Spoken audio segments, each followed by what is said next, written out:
All right, what is going on, everybody? This is Leonard with Indie Band Coach, and we are here today, to have a quick indie band chat with our guy Andrew Young. And I apologize for us being a few minutes off here. We sent him the wrong link. It's my bad. Apparently, you can't have two hosts in a web chat, but that's okay. We're going to get him on the broadcast here in just a second. There he is.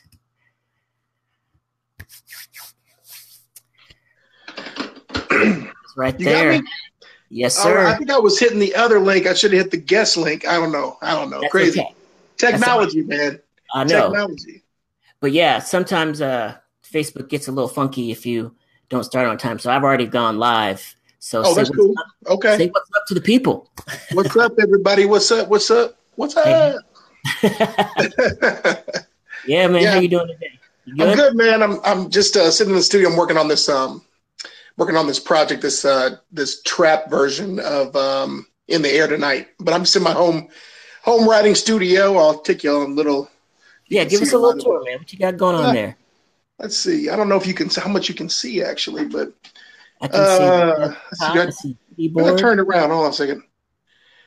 I don't know if I can turn it. There we go. Wait, hold on. There we go. All right. So just a little writing studio, man. Got to bring back the old vinyl every now and then. Nice. Working on Logic. Just doing I'll play a little bit of it, just a little snippet of it. Let's see. Phil Collins trap version. We got to hear that. I can feel it coming in the air tonight. Oh, Lord. I've been waiting for this moment for all my life. Like it. Yeah, man. Just anyway, let me turn this back around. But yeah, working on the this is a Genesis MXL. It's like Teddy Riley's standard. I don't know if you can see that, but it's a tube mic for those warm vocals. You know what I mean? Nice. But really, I just write out of this studio, and then go to a couple of various different places to record a lot of my vocals and everything. I don't know how much. Am I looking at you now, or am I looking at you now? Which way? You looking at me now? Nope. Now. No. There you go. Now? Yeah. Okay. All right. Cool. All right. I was like looking at a little square.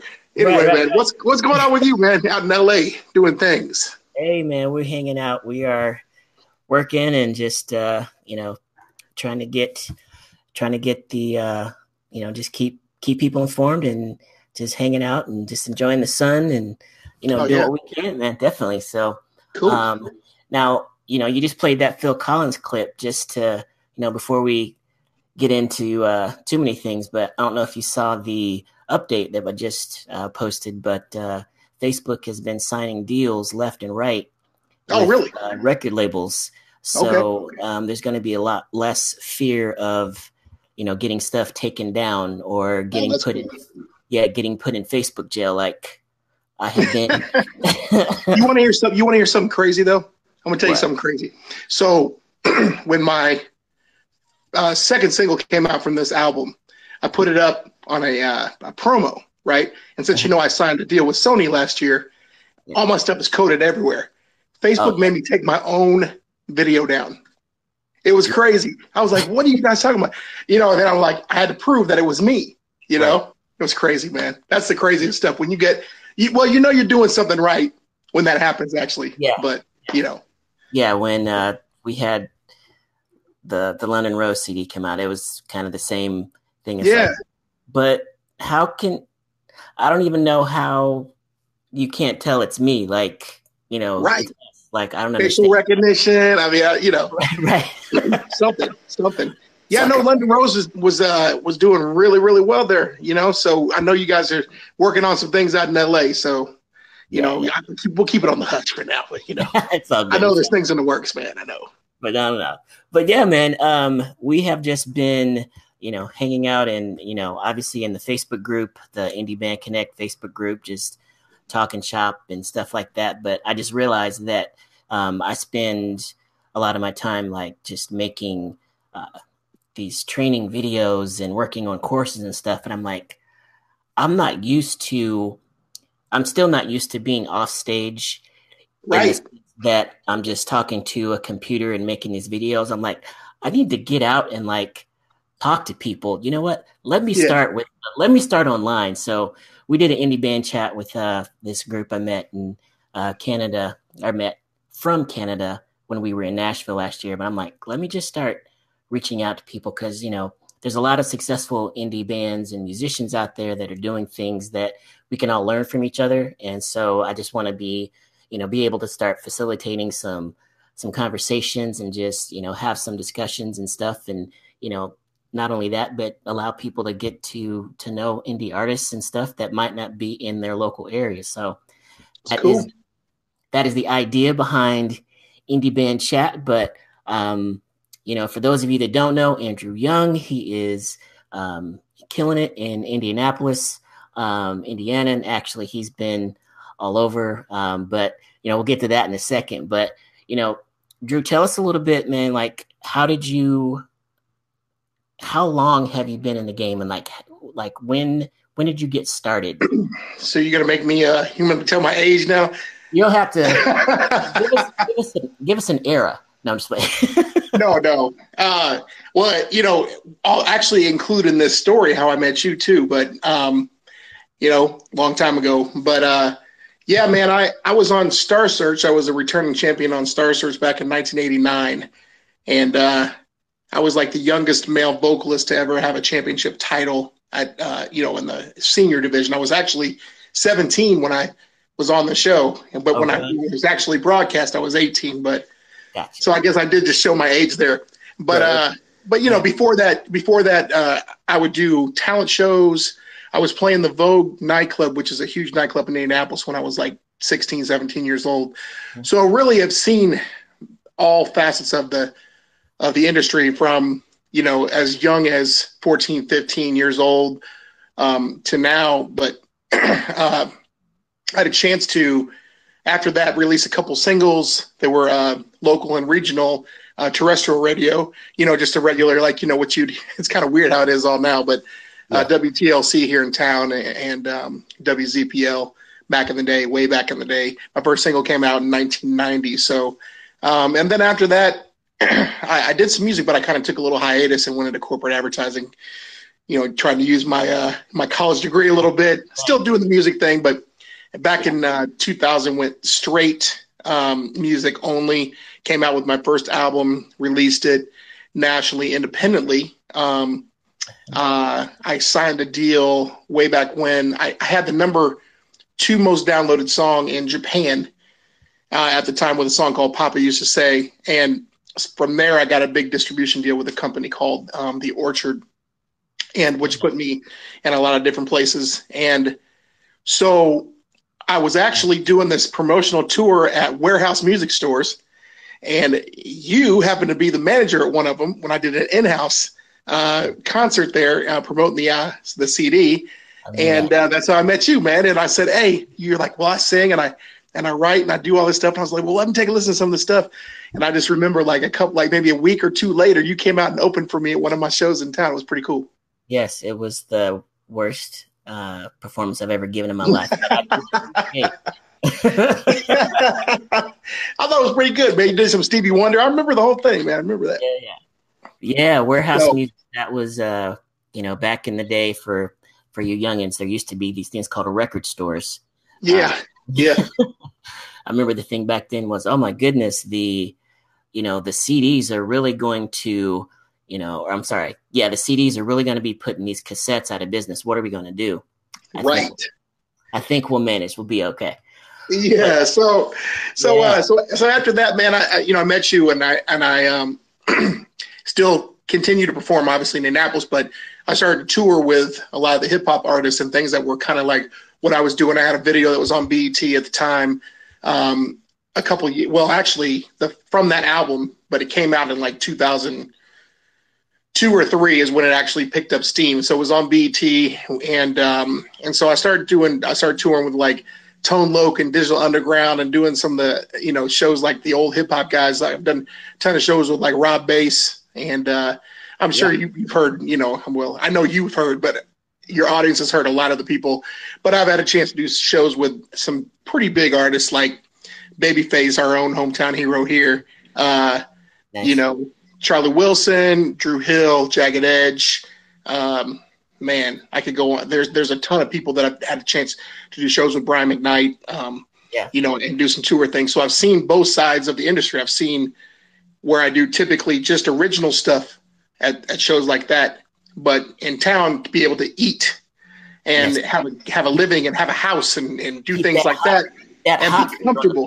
Right. And be comfortable. You do the cover stuff. And now that's the question I was going to ask you is, just from the humble beginnings of Star Search, and then obviously just being in a world of like where you have, both the originals and covers like mixed together, like, was it obviously you've been singing since you were young. Yeah. Was it always that original music fire that kind of led into, let me do some covers so I can continue to do that? Or was it like, hey, let me do some, I love singing covers and stuff. And it's like, hey, this is kind of cool. Maybe I should go write some of my own stuff. Like, which came first, the covers or the originals? Like, was it or was it just all there at once? I remember as little as like 5 years old, my parents' friends would come over and I would put a record on. Those things actually existed too, those vinyl things, and sing Michael Jackson songs for my parents' friends. I'd entertain them, I'd put on a little concert and everything back then. So I think my first contest I did was I was like 7 years old at the Children's Museum or something like that. So, nice. So it kind of came, the cover music just came easy. Nice. My first song that was ever on the radio was a remake of Al Green's Let's Stay Together. That was right after Star Search. So, I've kind of had that cover thing, and I still involve covers in my releases now through Sony. So, it's kind of like the cover music to me, putting my own twist on it, and making it kind of mine. It's showing respect to the artist that originally did it, but also showing them that, I really appreciate what you did, and here's how I want to honor you. This is my version of my take on what you do. So, so the covers have always been very, very important to me. And also, when you're playing in a city like Indianapolis, cities like Los Angeles and Chicago are known for original music. Indianapolis is kind of late to catch on. So they don't want to get up and dance to anything they really don't know. So the only way you have to tease them with, somebody that's, you got to sing Usher to be able to do an Andrew Young song. Because what happens is you get them up and dancing and they're on the dance floor, and all of a sudden, I throw my song in there and it's like the groove just keeps going. Yeah. So, So, I got you. Covers are important for sure. Yeah. It's definitely, it's definitely one of those things where you have to be able to read your crowd and, know your market and know what you can get away with. And then also, it's sometimes it's taken a back seat to your own, personal, if I could just go out and make the same kind of money I could just singing my own stuff, I would. But I also want to make sure that the venue makes money, that, people are, still coming around and stuff, because that was definitely one of our challenges, just in Living Proof. We released a couple of CDs and stuff like that, and we, tried to, do, 3-song medleys or something like that, and put one of ours right in the middle, kind of thing, just to, be able to have a little bit of recognition, so that when we said, hey, our CD's available, they had some recognition of, oh yeah, that's cool. But yeah. And now your true fans are going to love that. True fans are going to love that. The people that are just kind of catching on have to start to kind of like, at least in Indianapolis, have to start to kind of like you first before they'll give it a shot to say, okay, let me check that out. But now you're in LA and Chicago, New York, places like that. Like I just did a couple shows in New York last year, and they love the cover stuff. Don't get me wrong, but they wanted to hear what are you about? What's your thing? Yeah. So Indianapolis hasn't caught up to that yet, but everywhere else in the bigger cities, where probably a lot of your artists that are, indies that are watching this right now, it's important to be able to do both, but at the same time, writing your own music is the key to longevity in this business. So yeah, definitely. And so, I just was just on your Facebook page and saw that you've got the Andrew Young Trio now. Oh yeah. So in addition to just choosing between like how many covers and originals and things like that, but I know just from being a booking agent and getting you shows and things like that, how do you decide which version of the Andrew Young the brand is going to get pitched? Is it primarily like a money situation? Is it a availability? Like, how do you go about making that decision? It mainly comes down to budget. What a club is offering to pay you without sacrificing. You have to know the crowd that's going to come in there. You have to know the size and the intimacy of it. Now, the way I break it down is I like to do the band as much as possible because it gives me the most freedom to be able to perform. But I'll scale down to a quartet where I've got my drummer, my keyboard guy, and then I play more keyboards as well. And then my female backup singer, then I do the trio, which you saw in there, which is me and my keyboard player. And then there's the duo, and then there's the single. The thing about it is the way we do it, when I'm doing a solo show, duo, or trio, and for the most part, the quartet too. Yeah. Like we'll do a lot of sequencing and we'll do a lot of tracking. And when I say tracking, I've a lot of times have brought the band into the studio. So like when I do my solo shows, I'm playing parts, and I'm playing a lot of times the main part. But what I'll do is I'll bring the band in the studio and record tracks for me to take on for myself. Of course, you got to pay your band to come in there and do it. Right. And then I'll use those tracks when I do my solo show. So a lot of times you're going to hear when I'm by myself, a lot of times what you're going to hear with the band because it's those guys laying down my tracks for me. Sure. You know what I mean? So, it's familiarity and people, but from a performance standpoint, it's much better for me to do the band. However, on the solo thing, I get to do a lot of love songs. I get to play the piano a lot, which is kind of cool because it's a nice break, sure. From doing the full out, big light show, big PA, big all that, sometimes it's kind of cool to just sit down like you're playing at a tip jar, and throw some money in there. What do you want to hear? Kind of thing. So yeah, that's the way but it really usually comes down to budget though, because I like to be able to perform to my best ability, but at the same time, you got to make money and live too. So definitely. And so now speaking of, budget, another consideration is probably also, exposure. So I know that, last year you opened up for somebody. I forget who it was, but I know that you were downtown Indy opening up for somebody. And you just mentioned you were in New York for a couple of shows last year. So I would venture to say that when you get opportunities like that, it's more so like, money might not be the top, top, but for sure. So like, for example, if I do a show where I'm doing, like I did the Summer Jam a couple years ago, and in that particular show, I just had my DJ with me, which is a totally different animal. He's on the ones and twos. It was a throwback show. Then I had a couple of female backup and dancers, and then there's me. But a lot of times on those bigger shows, it's so funny that, people don't realize they think you're making, you got to be making at least $4,000 or $5,000 on that show.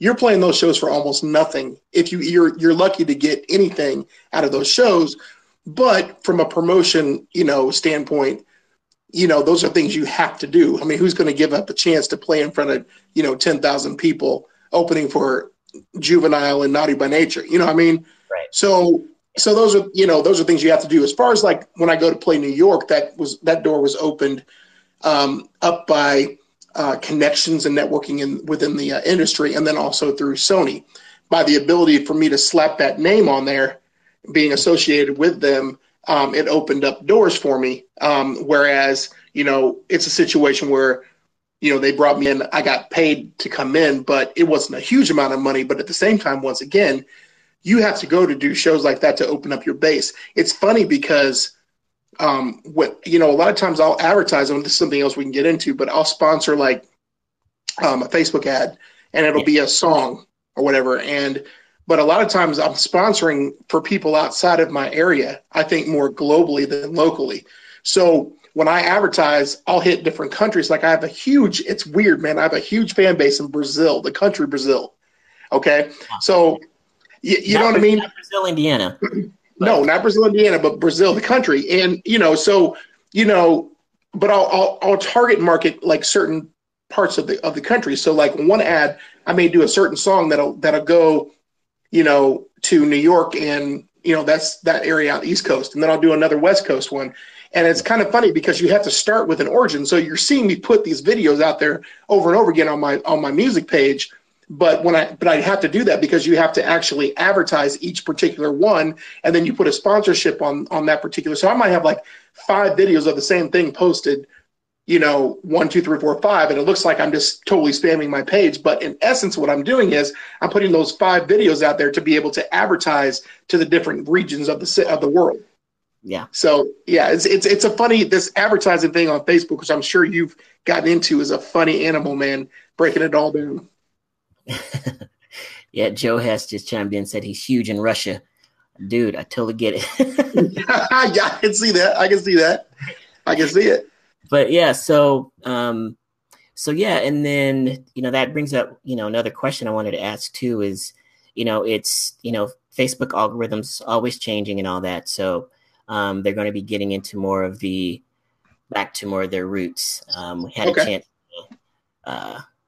Jessica actually had a chance to talk to a Facebook rep and things like that. So, going to be getting back more to the roots of the friends and family. And so don't know what it's going to translate, but she's basically saying how, our posts on our personal page, they're going to want them to be, entertaining and stuff for friends and family. And then our ads and promotions and stuff like that to be separate. Yeah. And stuff like that on our business page. So, just knowing, just following you for years now, I know that you do a really good job of keeping stuff active on both your personal page on Facebook and your music page. Right. Do you have a system that you do, or you just like, what, this is what makes sense for this page? Because obviously it's no mystery. We're going to get more eyeballs on our personal page, right? Because no restrictions like that, but yeah. Unless you advertise, and then it changes the game. So okay, so here's my thoughts on that. It's a combination of both, honestly. It's what I feel. It's a very much a sensory kind of thing, as far as what I post on my personal page. Now, it's kind of like you don't want to spam your friends too much, but at the same time, you have to get the word out there. For example, if you're doing shows or whatever, like I'll post when I'm doing shows and things like that. The music page, though, it's funny because most of the people that see stuff on my music page are not from Indianapolis. Right. You know what I mean? And the people that, like I had a video that I think like about a month and a half or 2 months ago, it got up to 20,000 views. And primarily it wasn't from people from Indianapolis watching it. Right. It was people outside of here. So, I kind of think going back to the original thing we talked about, covers versus original thing. Yeah. The cover thing is cool for Indianapolis and people that know you surrounding, but your original thing, you can get to. Yeah. But your original thing it's got to be, you have to think globally, but you also can kind of lure them in with doing a cover of a really popular song. For somebody in California that's never seen you before, you know what I mean? And then all of a sudden they'll check it out and they'll be like, oh, I bet he has some original stuff. So then you divert them to go check you out on iTunes or, Apple Music or Spotify or things like that, because we all know the only way you're getting paid now through original music is through streams. So my Pandora gets hit. I can't even tell you how many times. I mean, like, I might get 1,300 to 2,300 streams a day, which equates out to a couple of dollars, which is really sad. But that's how many times people are seeing your stuff stream-wise, but also it's kind of a funny thing because we haven't really touched upon this, but that's another reason why I was able to get a couple of songs on Sirius XM satellite radio, was because of the success of the streams that people, because all of a sudden you're making a buzz in the industry. And so they're like, well, let me go listen to this song. Then they pick it up and put it on their channel. You don't even know it sometimes, but your distributor or your royalties, they know when you're getting played. So then you get the kickback and say, oh, you're being played on Heart and Soul or whatever it is, because a lot of times they won't even, get in touch with you through the label. They just pick it up and play it. And that's weird, that is the benefit of that content. It's like, hold up. Exactly. But yeah, I got you. Yeah. And it's definitely a long game. It's not just, hey, let me throw $25 on a post and see how this goes. It's going to work. Yeah. It's definitely a long game. And I remember even being in Living Proof, and when Facebook was really, really, starting to gain, popularity, and we were, got into the habit of posting shows or posting pictures from every show.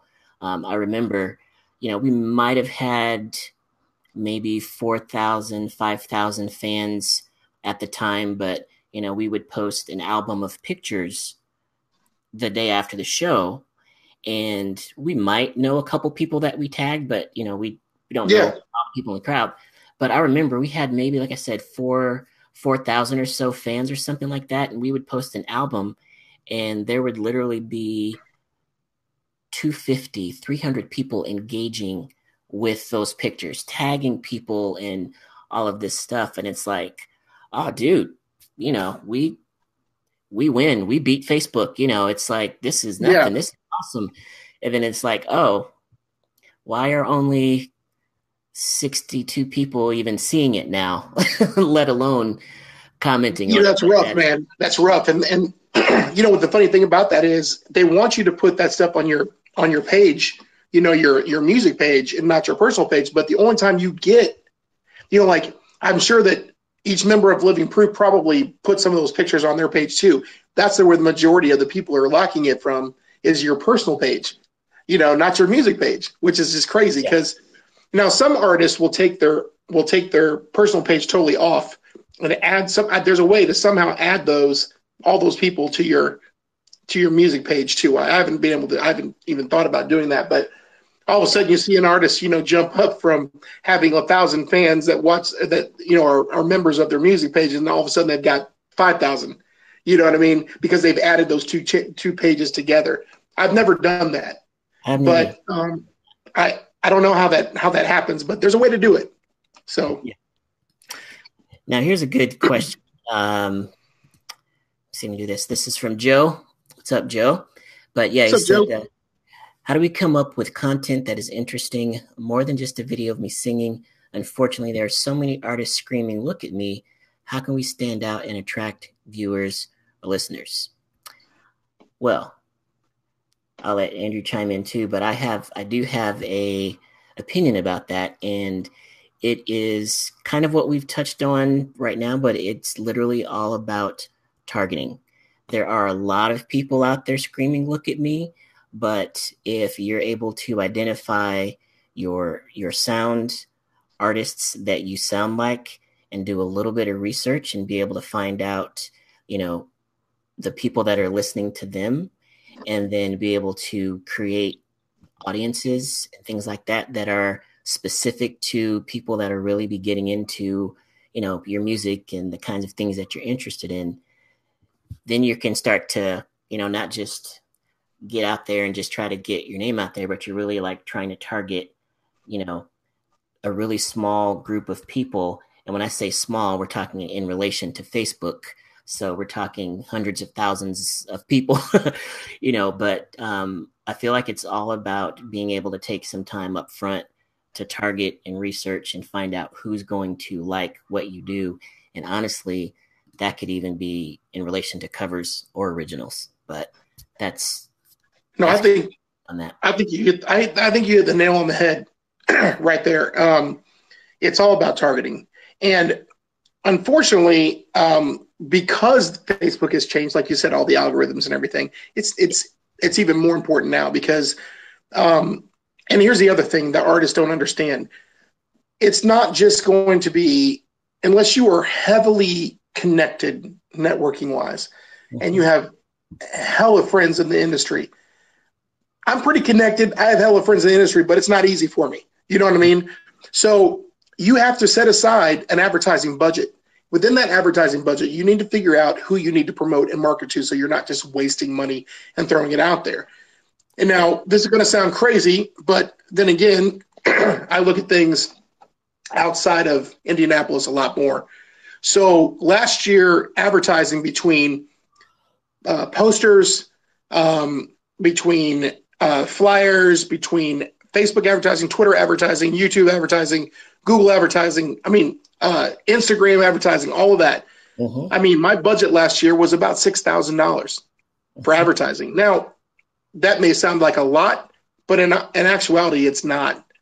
I was working with a publicist as well. And so you have to set aside money for them too, but you have to kind of connect with the right publicist, because you can spend a lot of money with them, and if it's not the right person, they don't get you the things you need either. So, but a lot of people go, wow, that's a lot of money. But think about it.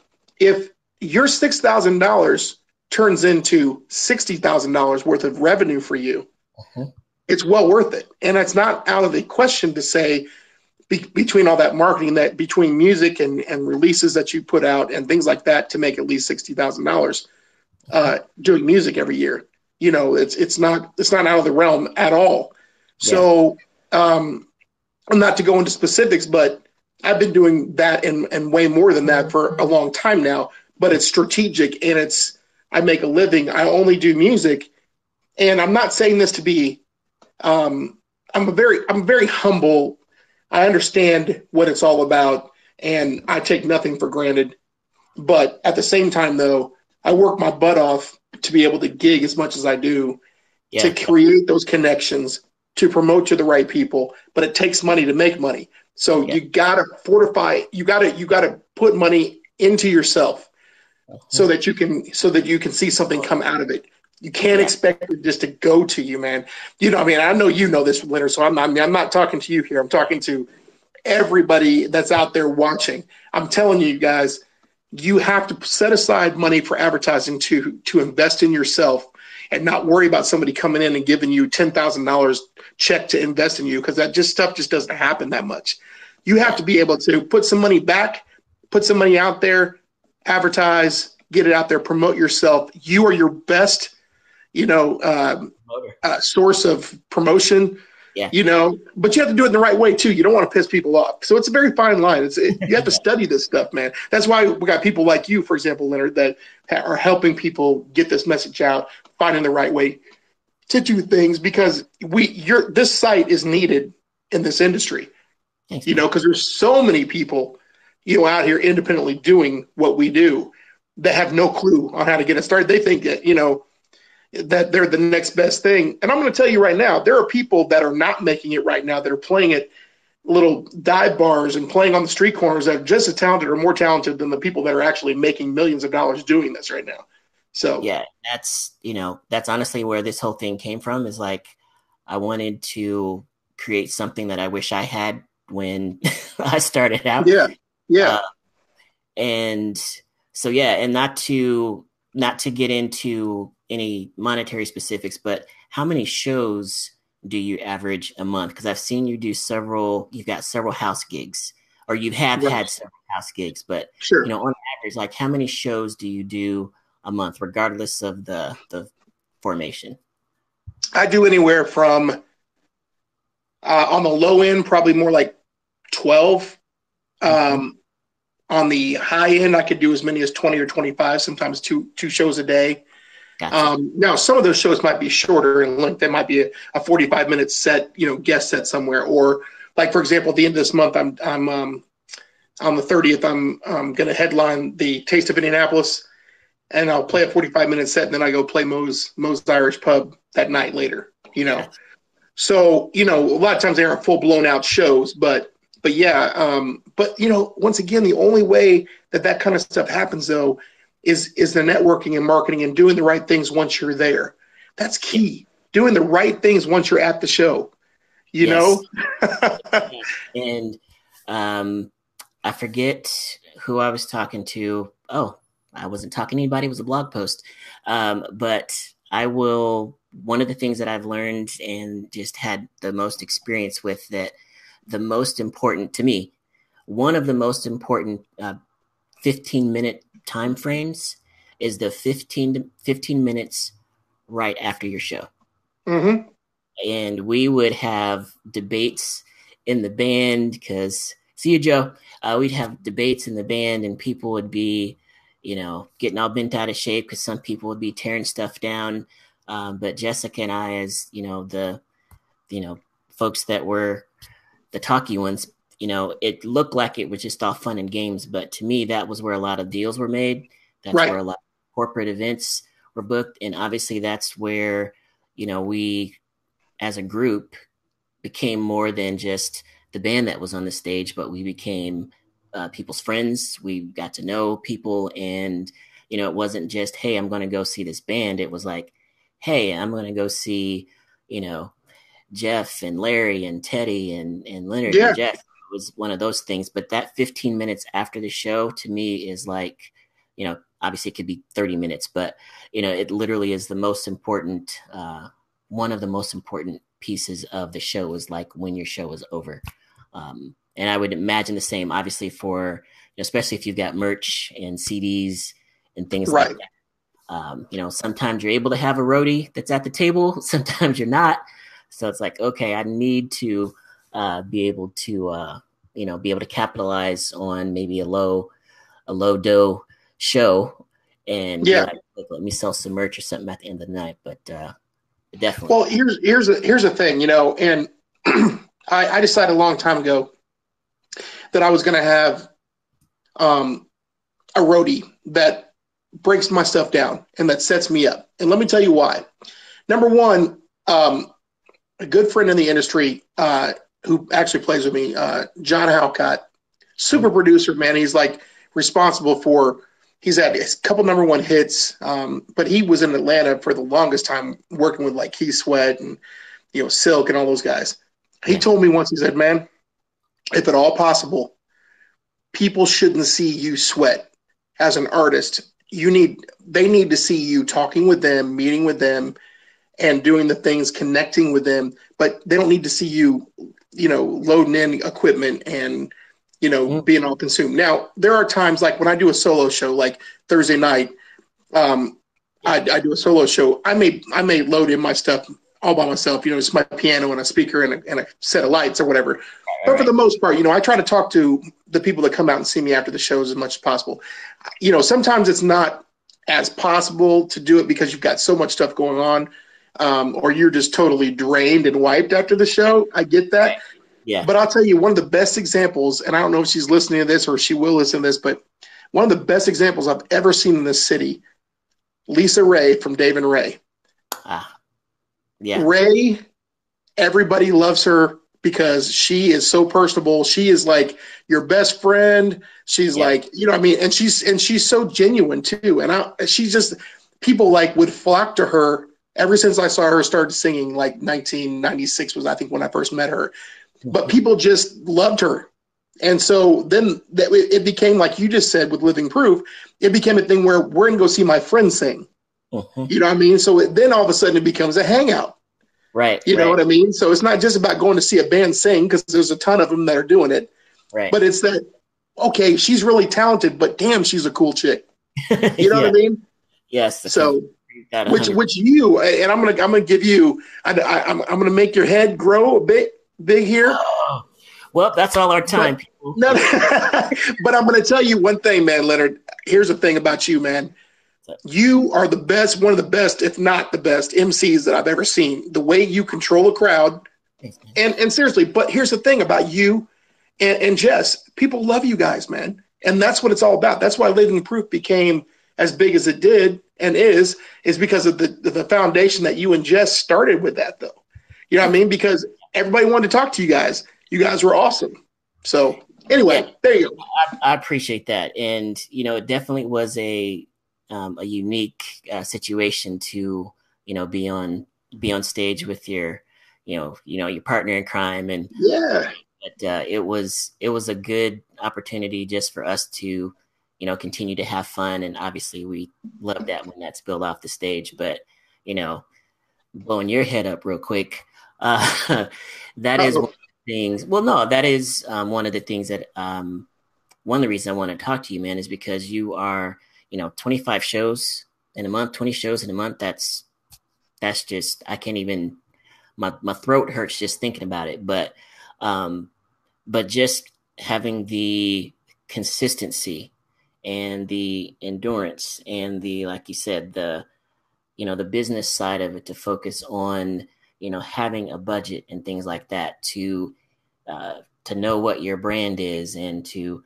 mix in, original and cover, like all of that stuff, man. That is where, that's how brands are built. And you've been building it for a while, and, being able to, be a booking agent in Indy for several years, and being able to, just get the feedback from venues where they're like, look, in fact, this is probably one of the best compliments that I heard when trying to book you, is that the venue would get really, really conscious of where you were that weekend or the weekend before.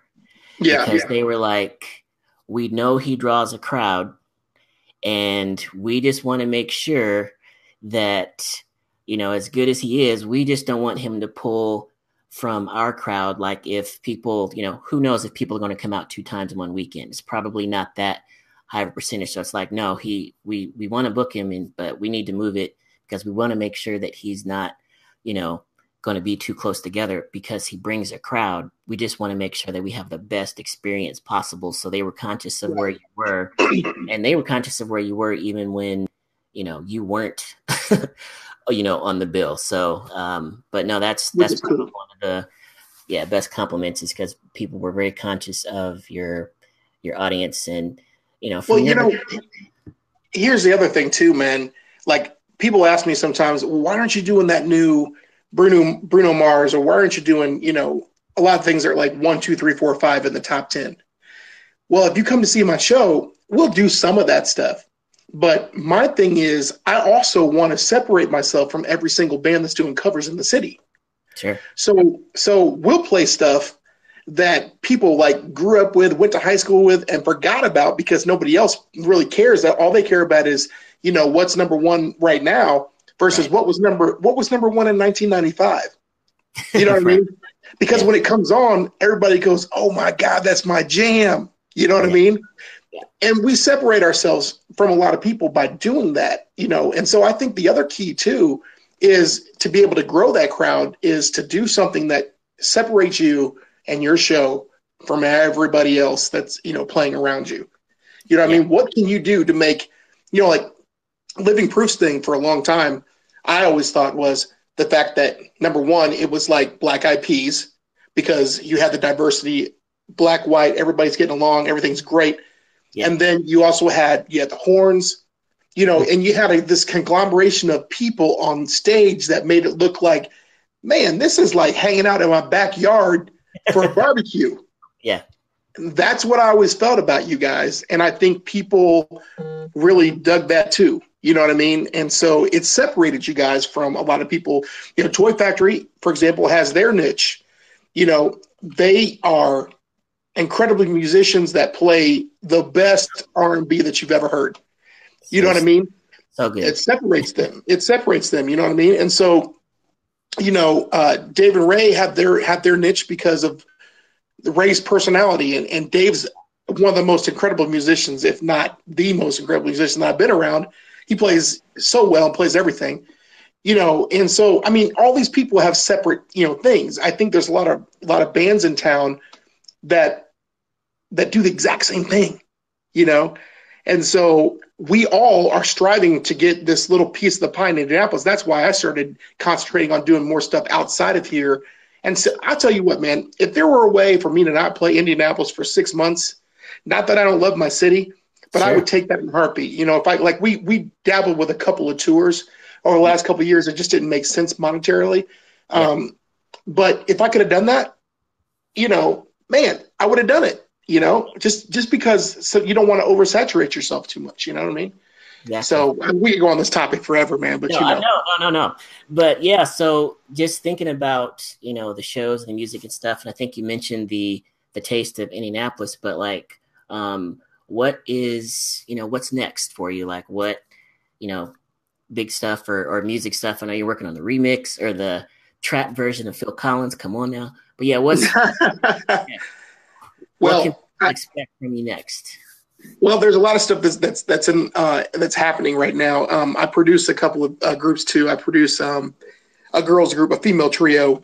They have their album coming out very soon. I have a song that's an upcoming movie. But also I have 3 songs that are being considered for some pretty major movies right now. So my thing is, through my connection with Sony, is just I keep finding I'm getting lost here on this picture. Okay. So sorry about that, man. Anyway, I have a new album coming out later on this year. And, so that's going to be pretty important. The first album through Sony released last year and it did really well. And so we're just working on some new stuff. I'm working with some different producers as well as some of the ones that I've always used too. But the key is we've got Taste of Indianapolis coming up with this at the end of this month, but I'm working on some bigger things. I'll probably go back to New York. I'd like to be in Chicago, Nashville. We were talking about doing a Midwest with, I can't really say the name right now, but we were talking about doing a joint tour with a pretty major artist and doing like a 15 city Midwest from St. Louis through Ohio, kind of area. So Kansas City. Justin Timberlake, obviously. Well, Justin called me, but I said, he was too small potatoes for me, right. but no. So all that stuff, but it's going to culminate with, once again, writing music and being able to have my own stuff. I mean, I've had 5 nationally released CDs, so which is pretty cool. And the funny thing is, and what I don't like to say, there's only one negative thing I can say about my city, and that is that if I go play somewhere else, I'm more appreciated by that other city. You know what I mean? It's like, it's crazy how that works. But I think a lot of that is because I'm from the hometown. People just expect it. They've been used to seeing it. But if I go, like at the last show I went to New York, I played a pretty famous bar called Prohibition. And I was the headliner, and it was like, for example, this is the bar that Stevie Wonder's band goes and plays when they have an off night. They just go hang out and play, right. I did 7 encores, 7 encores. And I believe, I don't typically do this, but I threw a tip jar out there and it was like $1,200 in tips. You know what I mean? That's pretty amazing I'm humbled by it. You know what I mean? When I say it's amazing, it's not amazing. I'm saying, oh, that's amazing. I'm amazing. I'm saying, no, right. I'm amazed by the fact that somebody liked me enough to, number one, I came to your city. You'd only heard about me through the club and like maybe satellite radio and some advanced advertising that I did. You came to that city. You filled up. Now, it was only a 300-person room, but it was standing room only. And on top of that, you tipped me to the amount of that. And it's like, wow. You know what I mean? Yeah. I'm like, that floors me though, and I'm so humbled when it comes to that. And I understand Indianapolis's plight because they see me all the time, but man, it's just so incredible though, to go somewhere else because I advanced marketed it. Okay. I put promotion in New York City. I also, the club did too, of course. And it was that connection, that networking to be able to get me to that club in the first place. Exactly. I mean, but it's all about hard work. It's all about putting that work in to get that done. And then as an artist, to have somebody appreciate you like that that's what's incredible, man. It is it's the reason, I don't care if it's covers or originals. It is the reason why most of us do what we do. And I feel like, just being able to connect with people, whether through your music or through a live show, it's just one of those things that just has so much power in it that, if it happens often, we might take it for granted, or we might think that that's just the norm. But from someone who's just moved across the country and, not steeped into the music scene like here, there's there's a difference, and there's something special that happened in that community, which I'm sure, happens in many other communities. But to be in a music scene where, you literally have band friends that are, your peers and stuff like that. And, you're going out to see other bands on your night off. I mean, I think we even, one of the times I saw you, we were at Britain. I can't remember who was playing, but neither one of us were playing. I think we were right. Somebody else. But that's the kind of stuff that, helps really support music scenes. And, whether or not people are, specifically focused on the artist or specifically like there to support an artist, it's all about being able to network and hopefully get that appreciation and things like that as stuff comes along. So, well, the other thing too, though, Leonard, is, and you've had this other hat on, you have to be marketable for an agent, for example, like yourself, and Blonde Entertainment, for example, to be able to put their name behind you, to put you on that stage. A lot of times too, although I do a lot of my bookings myself, but I still work with Blonde and also Jeff Libby and Candy, but for you guys to have confidence enough in me to say, okay, we're comfortable with putting Andrew Young at the casino tonight because we know he's going to blow it up, and we don't have to think twice about it and wonder, is this going to happen, or, is he not going to be able to make the crowd happy or whatever. And so branding yourself and being professional is one thing that you guys are sticklers on too, and have to be, because it's your reputation as well. Yeah, because that's the one thing that's probably the most common thing that I got as a booking agent, was getting requests to play at a club and then being like, okay, send me your stuff.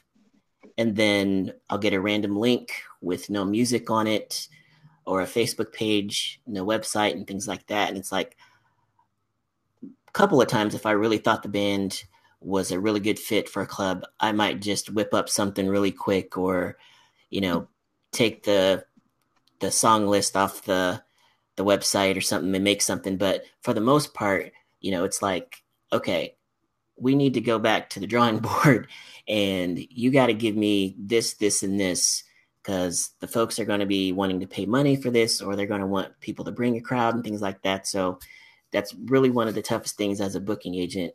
And honestly, probably one of the reasons that Indie Band Coach was even started, was just over and over again wanting to help match up this really great band with this club that I know that they would just kill at, but not having the promo or the assets or whatever it was to be able to sell it. It's like, I don't care what I type in an email. I don't care. I don't care what promises I make. If they can't sell themselves, then, I'm kind of dead in the water, which is what you No, you're right. And like I was telling you before, I think this is such a great idea, what you're doing to help out, because a lot of bands don't realize that. They're like, okay, I've got a website now, or okay, I've got a Facebook page up, but if there's no content. The other thing, and I'm glad I remember to say this too, because I'm sure you are on this too, but content is so important. Because, okay, let's just say it's just like the music industry is now. You kill them with like the first 3 songs of your album. Well, after 3 months of listening to those 3 songs, they're great, but they're ready. The people are ready for more, Yeah. So let's just say you've got this website, right? Or you've got this Facebook page. You put a video on there 2 months ago, and it's like, okay, that's great, but I'm sick of watching the same video. There's no more videos to watch. You know what I mean? You constantly have to be updating your programming and what is on there, because people, you got to give them a reason to come and see you. Give them a reason to come to your page. Find out what, for example, like I just put out a photo that had each one of my places I'm playing this month on there. You know what I mean? So that way people can, not only just have to go to your website to do it, even though it's on there every month for my website, but they have a picture that they can actually pull up. Maybe they've saved it or whatever, and they go, okay, Andrew's playing on the 16th at, Fireside in Greenwood. So they know where to go. They make their plans. Not that you're not going to remind them, posting, hey, I'm going to be at Fireside next week or whatever, but they can go somewhere and find it. You know what I mean? And now the other thing too, though, is like, we some artists, we get into the habit and we assume that, the same people are seeing things when we post it, even though we post something, 3 times in a week, or we make 3 posts in a week, that doesn't mean that you are bombarding, a specific person, because someone may have only seen that, one time, right, or something like that. Right. Social media is a very, mass media kind of approach to it, where, when you get into the Facebook ads and targeting and stuff like that is obviously a lot more specific. And then obviously email is just really good for that too. But man, woo-wee. How long have we been on here? An hour. We've been on here for, okay. Yeah, I was like, we'll try to keep it 30 minutes. Whatever. Sorry, man. No. What's funny is I feel like we just had like a random talk like we would on the phone, and we just let people chime in is what it really was. Yeah. No, I mean, you know what the thing is, that you and I can't talk on the phone, man, because we talk for like, all of a sudden we had one specific thing to talk about. It was going to take 2 minutes, and then all of a sudden we're talking for 20. So, right. Like, well, Andrew, why did you? Okay. No, I constantly want, like you have evolved, and I mean this wholeheartedly. You have evolved so much since that first day I met you at Warehouse Music, man. I mean, because you've taken your simple love for music. Back then, you were a manager at a record store. To you have I don't know, man. I don't want to say it's an empire, because it's not an empire, but you have this company. But you have this company though that has created a group called Living Proof, that has created, obviously you were a booking agency, but now you've gone to California and you're starting something that's big out there, that's going to be big out there. And then the only thing I'm waiting for is the next London Rose project, because I'm waiting for it, man. I'm waiting for it. So I just want to produce one song on there. I'm just throwing that out there right now. But or at least let me write a song or something. But no, I'm really proud of you, man, from the steps that I first met you to where you've taken it, currently. Thank you. So it's pretty amazing, man. I appreciate it, man. And it's definitely a passion. And, that's one of the reasons I wanted to talk to you, because you are, one of the most passionate guys I know. And like I said, just talented and just consistent. It's hard to keep up the pace. And that's honestly, honestly, one of the reasons that I was like, whew, what's it been now? Okay, 11 years. Yeah, I need my weekends back or something. I can't. Well, I have a problem. And I have to tell you, man, I have a problem sometimes, because I'll end up doing a show because I really want to do a show and not make any money on it. You know what I mean? Like, I'll pay my band members and like I'll not get paid just because there's a budget of, well, I don't want to go into budgets, but it's just a very small budget. And so instead of me getting paid for it, but I know my people need to work, they need to get their pay, I'll pay them and not make any money myself, or I'll make very minimal money. It's funny because like my setup guy will laugh at me sometimes, because I'll go, man, you're making more money than I am tonight. Because you're setting up all this gear and everything, and I'm taking a zero on it. You're working, but it's to make me look better as an artist. And that happens, man. Those guys in the band and my setup guy, Pat Shaler, they honestly make me look better. So if they aren't happy, or if I'm not keeping them happy, then they're going to make me not look as good as I should. You know what I mean? Yeah. So you got to keep the people that are around you and the people that work with you happy too, man. Definitely.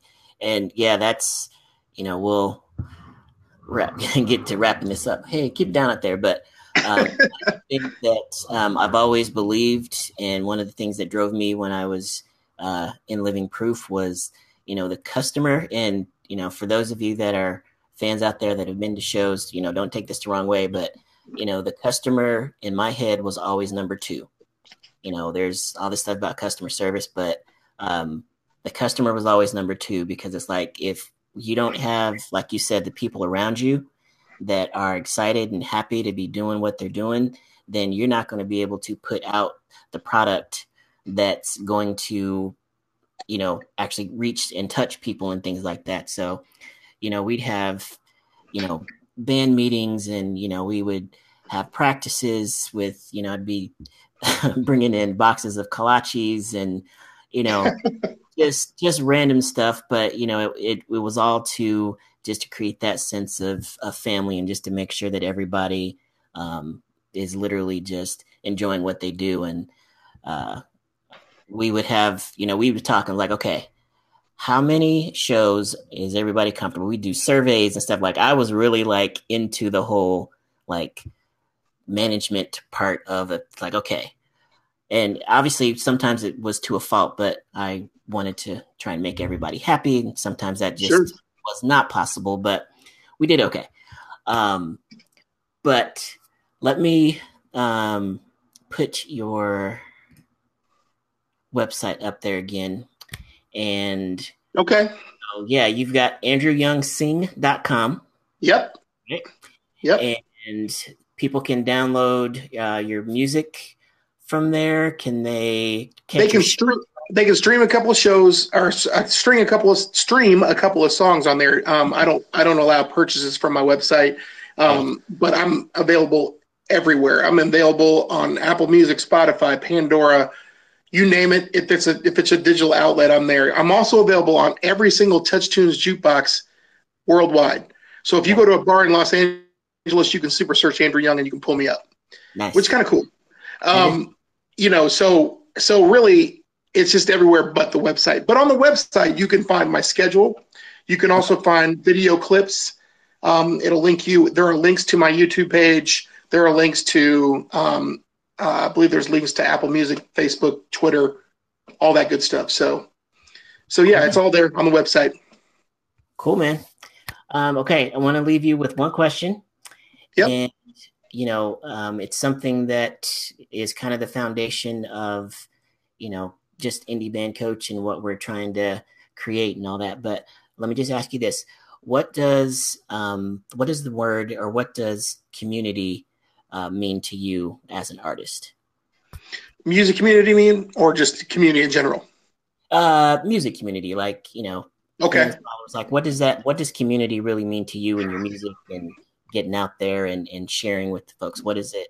I think that the music community means, if you're talking in specifics of a city like Indianapolis, our music community is all of the artists that are here in town. And to me, I try to promote as many artists as possible. I've even put a link on my page that says, and I may do this again today or tomorrow, if you're a local artist, if you're a local musician, whatever, put a link in this post to let them know how they can get a hold of you or where they can purchase your music. Because here's the thing. There are so many people that over the years have not been on board and have really kind of hated on other artists or whatever. I feel like there's so much talent in the city. There is in Indianapolis alone, there's just so much talent that people don't even know about. Mm-hmm. Now, we're a city that's pretty large. I mean, I think we're the 25th largest city in America, something like that. But can you imagine a city like Los Angeles doing something like that? The thing about that is what I'm trying to say is I have a pretty decent following in Indianapolis. So if I can help some of my other artists that are independent get their music out there to people that may not have heard them before, I'm always open to that. You know what I mean? And so I want to support the community. The community means the venues that we play for too, and the agencies that book us in those. It's all one thing. It really is. Yeah, because definitely it's, just from seeing, clubs and things go out of business, or they might stay open, can't afford to have music and things like that. It's like Champs Indianapolis went out of business. Can you believe that? Did I know that? Did they? Yeah. It was like last December. I mean, I did the first Wednesday night show there. I think I was the first one there. But that was like 2000. So that music has been a music venue for over 18 years, and now it's no longer there. Man. Yeah. It's so hard to sing. Sing it, man. Sing it. Right. But no, man, thank you so much for taking the time out to join us here on Indie Band Chat. My pleasure. My pleasure. Yes. And for any artists that are, out there that have tuned in, we do have a Facebook group called Indie Band Connect, and we'll be in there. We're not on there for hour-long conversations yet, but maybe we'll. But no, am I the longest one so far? I've been on there for a minute. About 10 minutes, yeah. Okay. All right. But yeah, check out Indie Band Connect if you're a musician or in the music scene or whatever. But yeah, we just share tips and obviously share with each other, and just connect. We've got bands and musicians from around the world in there. So, but other than that, check out Andrew Young when you get a chance at andrewyoungsing.com. If you're an indie, make sure that you check out his schedule, and yeah, just be supportive of one another. Keep building the music scene, and Andrew, keep doing what you do. Can't wait to hear the trap mix of the